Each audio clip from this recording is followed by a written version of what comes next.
Welcome to Money Talks with Gerald Mr. G. Mwandiambira, a show that is there for us to have those day-to-day money conversations we sometimes ignore or simply do not know enough to tackle. Today we're talking a conversation which we all know a lot about, and that's money and education. One of the top 4 expenses in your lifetime can easily be that of educating a child.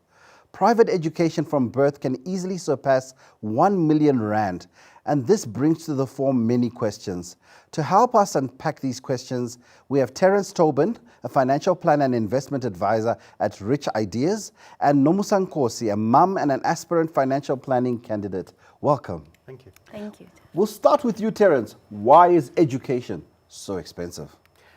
The cost of running a school, hiring quality teachers, and we want our kids taught by highly qualified individuals to make sure that we set them up as best as possible for their future careers so that they can then in turn do the same for their kids. Now, Nomusa, you're a parent. How does education then make you feel? The fact that, Terence is alluding to the fact that it's expensive and you're going to have to do it. What emotions does that bring out in you, and what are the challenges when you think about educating your child? It actually scares me, Gerard, because I was telling Terence before we go and say it, that I was calculating that if you save 100 rands, for example, a month, it doesn't add up to what a private school costs. Private school per month, for example, like St. Andrews, costs 23,000 rands per month. If I'm earning like 6,000 rand, where am I going to get that money from? And obviously, I want the best for my child. Now, this brings the question, Terence, should everyone be talking private school? Nomusa has just gone straight into there, talking about St. Andrews, the Saints. Yeah. It doesn't come cheap. Does education have levels? Does education discriminate? How do you determine which kind of education you can afford? Joe, I think that's the first one, is what you can afford. We all want to give the best to our children. And for me, when I meet clients and speak to them, it's got to be something that's affordable and within your budget. Interesting stats when we had the matric results that came out in December, January this year. The top 10 most expensive schools in South Africa were not in the top 10 best performing schools in South Africa. And funny enough, the 10 best performing were the old Model C or public-based schooling, and some of them even had free tuition costs. So, we need to balance that up. We want the best, but we need to make sure we're getting value on that spend. Now, let's discuss education inflation, since you're the financial planning expert. What's education inflation? Is it lower than normal inflation, or is it actually more expensive? To touch on, so inflation is the cost, the increase in costs, the increase in goods year on year. Education inflation is above that, on average 3 to 5% above general inflation. Now, as of January, that was at 4%, so education inflation is probably somewhere between 7 and 10 per year. So we need to make sure that when we start an investment plan or a savings plan, that we at least match, and if better, outperform the cost of education inflation. But therein lies the problem, Terence. You're talking 7% education inflation. These schools, they increase their fees by 10%, whether it's inflation or deflation or seaflation. What's going on? They do that. And like we said, they've got operating expenses, but they're managed by human beings. A lot of them are parents themselves. So having conversations with the school that you want to enlist your children at, discussing with them your budget, and trying to find a middle road on what they charge and what you can afford. Okay, now before we get into the heavy stuff, let me get some information out of you. Nomusa, are you private educated or public? I am private, would say Model C, basically. And how did it go? With Model C schools, it was great. I don't want to lie to you. I had private from grade 1 until grade 5, and then from there onwards, I went to the Model C schools. And the difference between the two is huge in terms of the facilities that you get at school. For example, I'll make an example. Someone from a public school, they don't have computer facilities. The person only sees a computer when they're in university. And it becomes hard for them to use a PC for typing for assignments, etc., etc. So that is what I'm saying. Sometimes as people will say, better public, yes, it's best, but then when it comes to the facilities and the quality of education, it does really differ. And Terence, your education stream, what's your history? I had a combination of both, Gerald, a bit of public and a bit of semi-private schooling. And that's definitely shows, like you've said, Nomusa, in the facilities available at the school. And it's what they get as grants from government and what they can raise from the parents to provide that for the children. such as technology facilities, which are vital in going forward today and what's needed for education. So we want our children to prepare for this fourth industrial revolution. So we've kind of already made that conclusion in terms of the public versus private debate. But you are saying facilities matter, but the results are saying that it doesn't matter. So which one would be something we should be looking at? Because if the results don't actually show a huge gap, why the fuss? Why bother? I would disagree with that.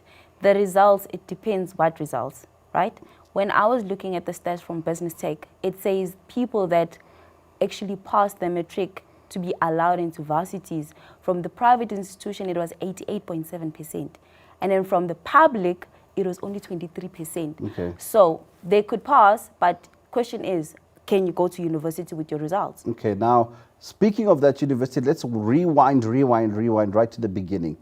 Do you need a financial planner in terms of planning for your child's education, and when should you engage the services of someone like yourself, Terence? Hands down, I think you definitely need someone. From a planning perspective, helping you set up a bit of a project management facility, and to act as that coach, that voice, that bounce board on the side. There's a lot of DIY options available, but there's more questions that they raise. You've also touched on, Gerald, when is a good time to start? I think that's as soon as the couple starts having the conversation, or as soon as they find out they've got the blessing of children are coming. The earlier you start, the better to benefit from compounded growth. So the sooner we can start, the lower the contribution potentially could be, and the longer your investment horizon is. Now, Nomusa, you said your greatest concern is around being able to afford education or quality education for your child. Correct. Have you started walking that journey, and have you engaged a financial planner? Have you found it easy, or is it hard to find the right person? It is really hard to find the right person, because I'm thinking, like I said before, let me say by saving 100 rands per day, like per month, I mean, how do you increase that 100 rands to make something bigger than that? Because I mean, 100 rands per day is like 1,200 rands a year. In 5 years is what, 6,000 rands. So how do I increase that 6,000 rands to become more than that? And I think Nomusa is touching on something which a lot of people take for granted. Everybody, when you talk financial planning and saving for education, it's 100 rand, 200 rand, 300 rand, and then they go to KFC and they spend 400 rand. Exactly. From a financial planning perspective, for a quality education, what is the magic number? Because I think people need to go away from the 100 rand, 200 rand scenario where you want to fund your children through takeaway amounts. What's a realistic amount a person should be saving? Gerald, that's got to be based, and I do that based on each client individually. But I think possibly a nice rule of thumb is the school that you've got in mind now, what do they currently charge for school fees? 5,000. And try and match that as close to it as possible. Huh. You're building up a significant kitty, a significant pot of funds that can grow now, hopefully at that 7 to 10% rate. And that we can then ensure that when they reach potentially grade 0 or grade 1, wherever that stage is, and you need to start accessing that money, that it's available to be used. Also, depending on what part of education are we investing for and planning for. Is it primary school, high school, or potentially tertiary qualifications? And that opens a whole nother chapter, whether it's going to be free, whether you're going to study locally or internationally. Okay, so we've already touched on local, international education. Let's touch on the birds and the bees of investing. Which are probably the 3 investment options which you find are most commonly used for preparing for education funding? Initially starting when it's a small amount, a bank deposit is great. You want to get the plan going, you want to get the consistency going. As soon as we have some money, let's start making use of unit trusts funds. There's a wide spectrum, and it's quite a minefield with almost 1,500 unit trusts available in the country. So having a qualified financial planner guide you is essential, with a mix of exchange traded funds. So these are passive investments, and unit trusts are active investments. So we want to have a bit of a blend to manage costs and try and, again, and I keep using that word try because we don't know what the future will hold, is to make sure we can outperform education inflation. So you want to beat education inflation. Now, Nomusa, Terence is going on about passive investing. I don't know what that means. Terms that I don't know. Active, passive. Nomusa said she doesn't understand. Exactly. How would you break it down to her in terms of the viewer who's also watching? Right, so active investing is done through a fund manager, and they make decisions based on their mandate within the fund to try and grow your investments. A passive investment is often driven by a computer algorithm, and that mirrors different indices and different shares on the markets to then see that they can lower costs because they don't have human intervention, and a blend of those two show that we can get a great return on your money. Now, Nomusa, I would say you probably would represent South African middle income mom. And in your circles, your network, your friends, your family, why do middle income South Africans feel the pressure to perhaps go for private education? Because, I mean, the cost of private education, you just alluded to, are high. But is there pressure? Are you, what's driving the behavior for yourself and perhaps your peers towards private education? It's the quality of education, Mr. G, right? Because, for example, like I said, when I looked at the stats from Business Tech, it showed something totally alarming. How can a private school, they only count for 5% in our education, but they're giving out results for 88% of the graduates that can go to varsity. Yeah. Every parent wants their kids to go to varsity at the end of the day. You don't want to take your kids through matric and then they just matriculate in nothing. You see, so now, yes, they do pass matric in the public schools, but question is, will they be able to go to our universities or universities of technology? That's what we need. That's what we want as parents. Okay, so we're hearing it directly from a parent. So far, private education is the way to go simply because the matriculants from private schools simply get into university, and the costs, however, can be a bit of a challenge. We'll be discussing those costs and ways around them and how to get your child the best deal you can get around education. Stay tuned for more after the break.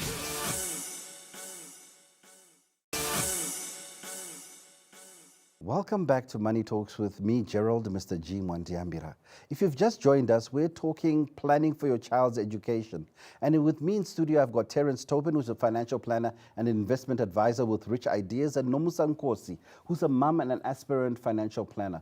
One of the biggest takeouts from the last segment was what you shared, Terence, that if you want to save for your child's education, save the amount which you intend to pay at the school you want to send your child. So if your child's school, which you're dreaming of, is 3,000 Rand, from the day they are born, start saving 3,000 Rand a month, which is the amount you need. And I think a lot of parents and a lot of parents want that shortcut of saving 100 Rand and getting 3,000 Rand.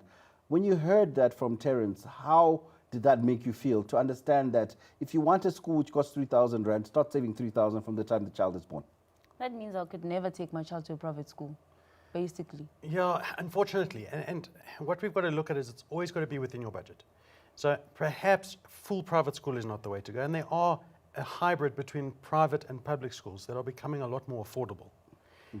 It's also, like I've mentioned, do you want the full schooling? So when your little one now goes to grade 1, do you want access to the full 30,000 or 40,000, or whatever the year's school fee is available to pay? Or are we looking to supplement that from our investments? And I think that's an important part of the planning process. And I think what you're discussing with Nomusa now is the real reality check. That if you want a school which is 5,000 Rand a month when your child is in grade 1, be sure that you can afford 5,000 Rand a month at that point.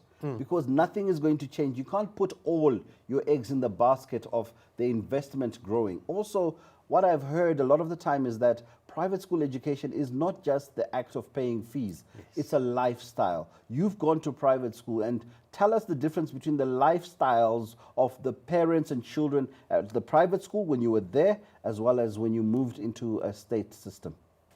Obviously, in the private school, it's all the rich kids. They will have cars earlier, right? They can afford all the sports, because in the private school, for example, sports, you need to pay out of your pockets, the equipment and everything. If you're in hockey, you have to have your hockey stick, you buy it, the clothing, everything.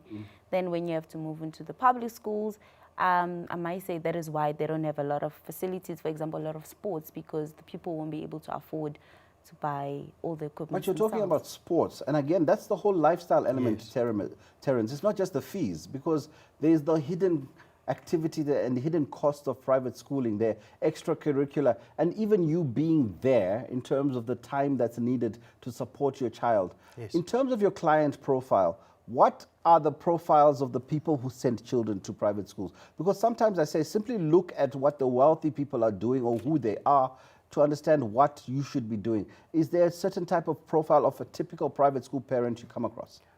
Gerald, they obviously want to do, as all parents want to do, give the best to their children.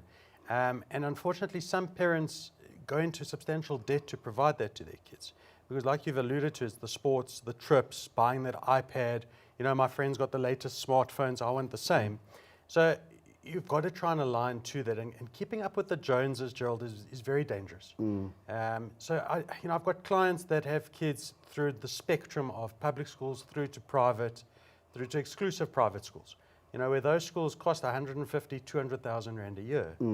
But it's also then aligned to their income and what they can afford. And, you know, in those households, often both parents are working, both are professionals and earning substantial incomes. So they can manage that and ensuring that they can continue to do that. Because I think the worst thing you want to do as a parent is put your child in this fantastic lifestyle-driven private school and halfway through their career have to move them somewhere else. So you've heard Nomusa, and Terence is saying it's dual income professional households which tend to go for private schools. And so you're looking at significantly educated individuals sending their children there. Now, another trend which I've also picked up on is people sending their children for education outside South Africa. Is that something you would consider, Nomusa, if the means were there? No, not really. I haven't actually looked at that, Gerald. Why? Because I'm not exposed to that, shall I say? That is why I haven't looked at it. Let's expose the viewers, Terence. What are the options available in terms of taking a child outside South Africa? Could it be cost effective, and what are the options? Gerald, there's many options. Cost effective, we've got to look at exchange rates. And that's going to affect the cost of that schooling and providing housing facilities, transport costs, food costs, etc. for that child, anywhere between 10 and 20 to 1 to the rand. So it's a very expensive option. You can also get quality overseas education that you can study via correspondence. And many of these institutions offer online learning. So you still get that international qualification, but you can study at home. So what Terence is going on to now, Nomusa, is homeschooling. Would you consider homeschooling your child where you simply invest in a fiber line to your house and essentially your child can Google and learn via YouTube? No, I think it's best for a child to be out there with other kids, playing, socializing with other people, knowing that there's other people than just mom and dad at home. So I'm against homeschooling. I don't prefer homeschooling at all. Now, some people are considering investment, citizenship and residency abroad, Terence. And, you know, it starts for some countries at 300,000 euros up to 1 million euros. Have you encountered such individuals? And if you did, perhaps share with our viewers what the thinking behind them doing or making such a decision was. Gerald, I have come across that. And a lot of those individuals look at European Union countries, because now if you get your citizenship, you can travel quite freely within the Union. It's also an opportunity for those parents that, and generally it's the professionals, to afford €1 million, and to move entire lives overseas into another country and start again is extremely disruptive for everyone. So it's imperative that those parents can find employment opportunities, found housing opportunities, get into the schools. You know, we all talk about the great private schools we'd love to send our kids to, and we all believe our children are going to be brains and the boffs behind it, but can they actually qualify to get into some of them? You know, and that's what we've got to look at. What drives the children? What is their passion? And making sure that that's what we educate them on. And for me personally, it's not to push down onto my children what I would like them to do, but more what they would like to do. Again, Nomusa, how old is your little one? She's 1 year, 4 months. So 1 year, 4 months. In terms of planning for her, are you getting assistance from the family? I think that's another dynamic maybe we can quickly look at in terms of saying, do families help with funding education? Not really. It's your baby, you need to take care of your own baby. Unfortunately.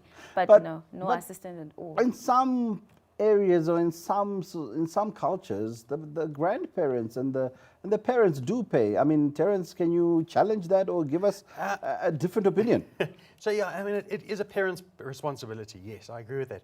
But what you can get with a lot of family involvement is instead of giving very expensive birthday gifts, give a nice gift and let's rather have some funds deposited into the education fund.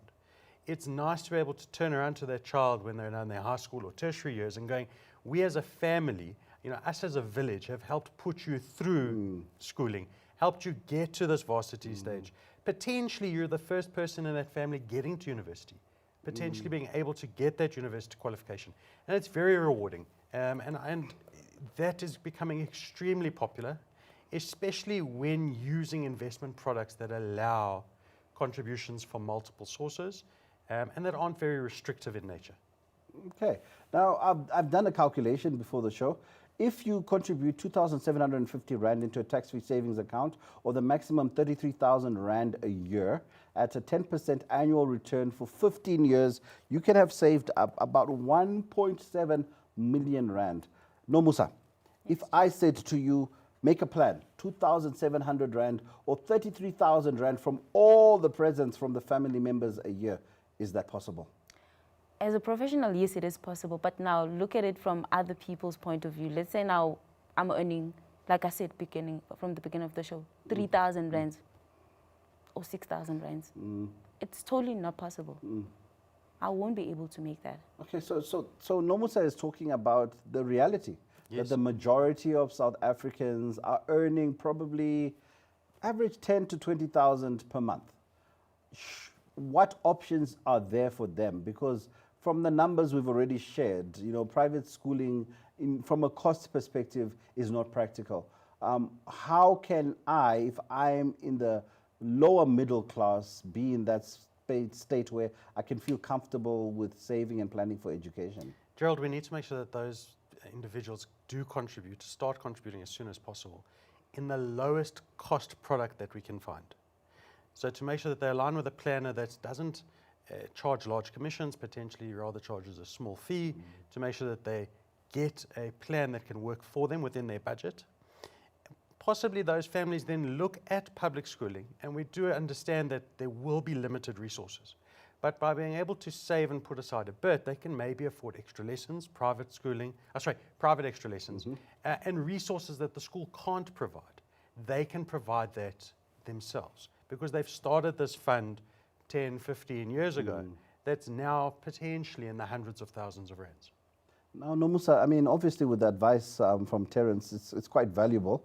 What is your learning in terms of how we've had this discussion on Money Talks? What's your view on education? And if you had to share a nugget with some of our viewers who are in a similar situation to yourself, what would you share with them right now? I would say clearly it boils down to education as people, as parents at large, knowing that there's financial advisors out there that can assist us with all of this. Because, if I'm just a normal person, I wouldn't know that there's financial advisors. There's no financial advisor that will come knocking at your door unless you're exposed to such at the end of the day. So I think as South Africans, we need to be more educated with these things. We must have more shows that talk about financial advisors, people that are there to help you and assist you. So we've had different opinions in terms of planning for education, but the greatest takeouts from today's episode of Money Talks to me would be, if you want to save for education, save the amount you intend to pay at that school. There's no magic formula or magic investment that can multiply money at the rate you require from 100 Rand to private school. And also seek the financial advice. Find yourself that financial advisor who can help you and assist you in setting up and planning for your child's education dreams. And finally, stay in your lane. Yes, it's hard to take. What am I saying? Stay in your lane in terms of your affordability, because sometimes when you stretch yourself, you end up in debt and end up in a situation which can end up depriving your child of the very things that you think you want them to have in life. That's it for today's episode of Money Talks. From our team and myself, goodbye.